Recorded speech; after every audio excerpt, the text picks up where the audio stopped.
எந்த இயக்கத்திலும் உங்களை மாதிரி கொள்கை உள்ள ஒரு தொண்டர்கள் இருக்க மாட்டாங்க. நாங்கள் கலைஞரின் அடிமைகள் என்று சொல்வோமே, அதுபோல கலைஞரின் குடும்பத்தில் இருக்க அத்தனை பேருக்கும் கழகத்தின் சார்பில் உழைக்கின்ற பொற்கடிமைகளை சொன்னா கூட கவலை இல்லை, நாங்கள் அடிமைகள். அந்த உடன்பிறப்புகள் இருக்கும் வர எந்த கொம்பனாலும் திராவிட முன்னேற்ற கழகத்தை தோற்கடிக்க முடியாது.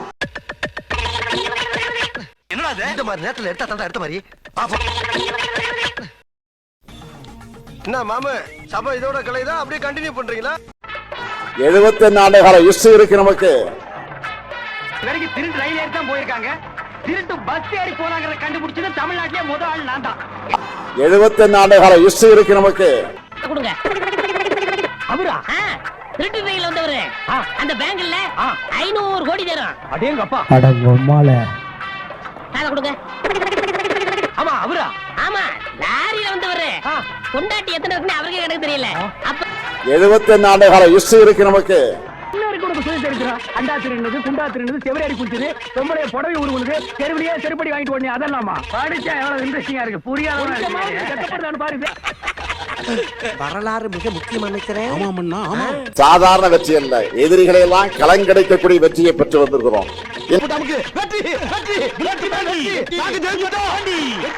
இந்த கப்பு எந்த கல்ல வாங்குது? ஆசியப்பம் பாத்திர கடையில. இந்த வெற்றி பயணம் தமிழ்நாட்டு மக்கள் ஆதரவோடு 2026 நிச்சயம் தொடரும்.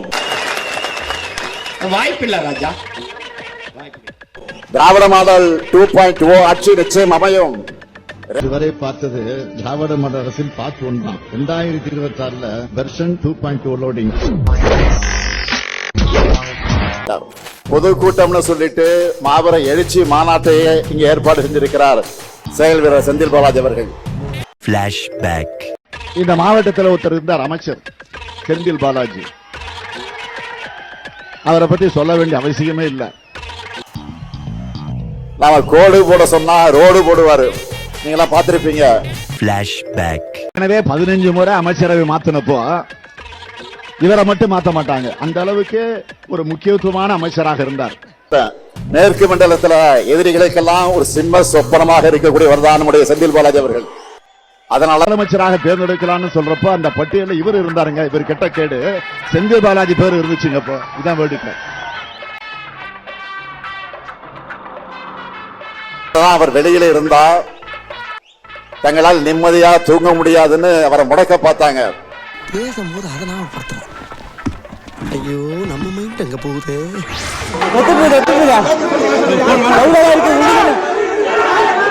A few moments later. சூரியனாக தமிழ்நாட்டின் வரலாற்றில் தவிர்க்க முடியாத ஆளுமையாகி தன் சாதனைகளால் சுடர்விடும் மாண்பு முதலமைச்சர் அவர்களை Flashback.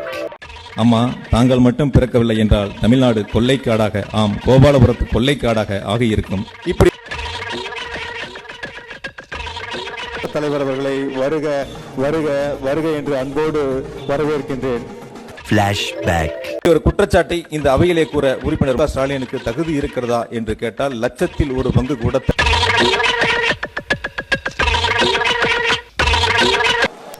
உங்களுக்கு என்றும் நன்றிக்குரியவனாக இருப்பேன், நன்றி மறவாது உங்களை வரவேற்பதில். யாரு எதை பேசுறதுன்னே நாட்டுல விவசாயம் இல்லாம போச்சுடா.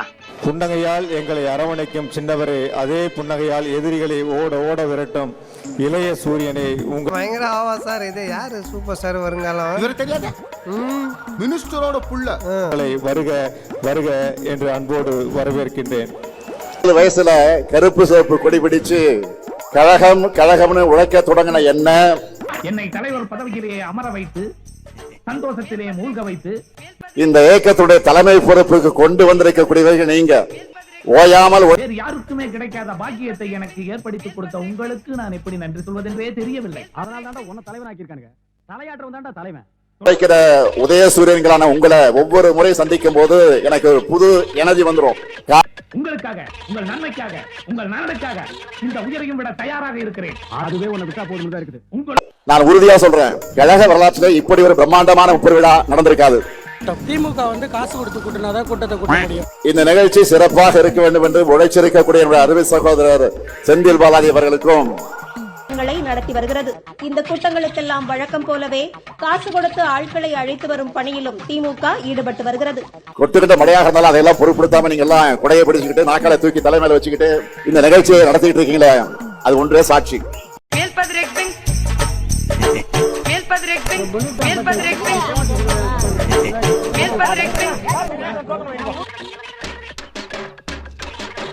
இந்த நிலையில் கூட்டம் முடிந்ததும் டோக்கனுக்கான பணத்தை கேட்டு அவர்கள் முண்டியடித்த காட்சிகள் இணையத்தில் வெளியாகி இருக்கிறது. முடியாது, எல்லாம் தெரிஞ்சு போச்சு. ஜனங்க முன்ன மாதிரி எல்லாம் இல்ல, எல்லாம் உஷாராயிட்டாங்க ஜனங்க. எனக்கே விபத்து அடிக்கலாம் பார்த்தல நீ. அப்படி யாரையும் ஏமாற்ற முடியாது. அவங்களே எத்தனை நாளைக்கு ஆளுவாங்க, செய்வாங்க, சொல்லுவாங்க. புது ஆளுக்கு ஒரு வாய்ப்பு கொடுத்து பார்க்கலாம். முதல்ல உன்ன தலைவன் சொல்ல சொன்னீங்க, அப்புறம் பிள்ளைய சொல்ல சொல்வீங்க, அதுக்கப்புறம் அவன் பிள்ளைய சொல்ல சொல்வீங்க. இப்ப திமுக வந்து முப்பெருமிழா நீங்க கூட்டுன்னு சொன்னீங்க, நீங்க சொல்லிதான் எனக்கு தெரியுது.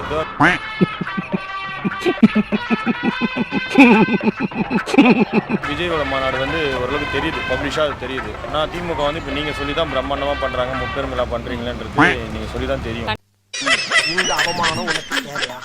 நீங்க தான் உருவாக்கி என்னை முதலமைச்சர் பொறுப்பில் உட்கார வச்சீங்க. ஒரு வார்டு கவுன்சிலர் கூட யோகிதராத ஒரு மனுஷனை போய் கோட்டையில முதலமைச்சர் உட்கார்றது நியாயமா? பகுத்தறிவு பகல தந்தை பெரியார் பெயரிலான விருது கழகத்தினுடைய துணை பொதுச் செயலாளரும் நாடாளுமன்ற குழு தலைவருமான என்னுடைய அருமை தங்கை கனிமொழி பெற்றிருக்கிறார். அவர் பார்த்தால் கனிமொழி, நாடாளுமன்றத்திலே பேசினா கர்ஜனை மொழி. நல்லா இருக்கு, அது ஒரு நகைச்சுவையா இருக்கு. பட் அது இங்க தேவைப்படாது.